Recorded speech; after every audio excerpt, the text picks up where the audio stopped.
Hey, Janell here. I just got the call, just that nudge, to talk about channeling.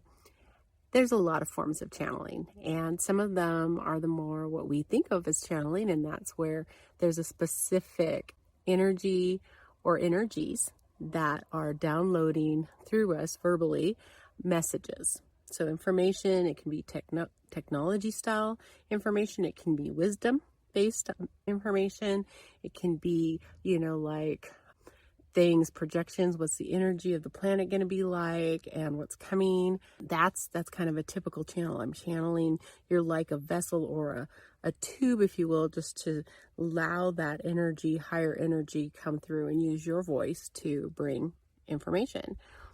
Channeling can also look like you'll hear a lot of, there's a copyright, a guy that's just genius at copy, and he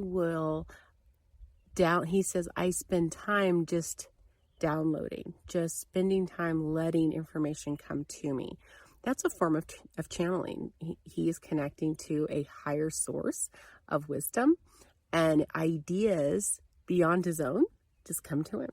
I have a teacher who's been a client, and he spends time downloading information that he then can share with his class. So whether he's talking about technology, whether he's talking about personal growth is something that comes through a lot.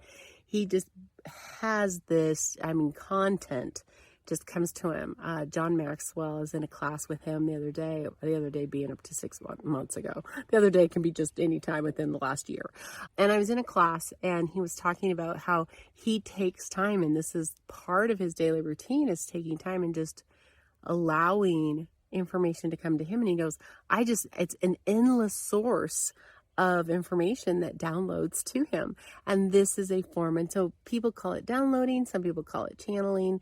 But through my lens and how it feels to me, it is a source in which we're tapping into that's higher beyond us, and we can bring that information in. Some people channel through drawings. Their actual art is a type of channel of frequency. It's a frequency channel. Sometimes it is a channel of music, like lyrics can be channeled in.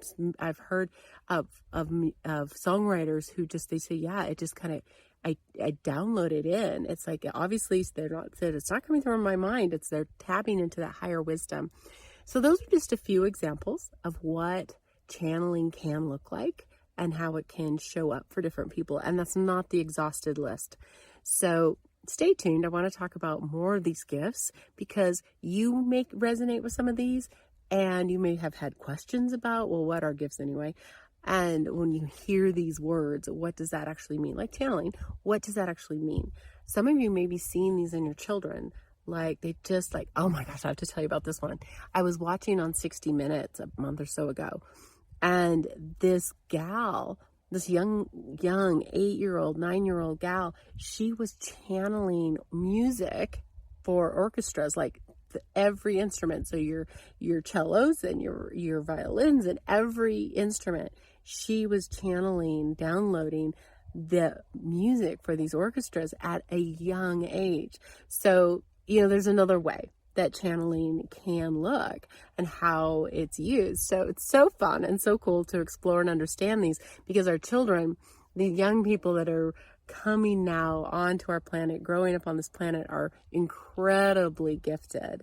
And it's time for us it's beneficial for us to really understand what it is, take the mystery out of it, we've heard so many stories or watched movies, and these intuitive gifts have been portrayed as this odd or scary or, this dark versus evil, good versus evil scenario.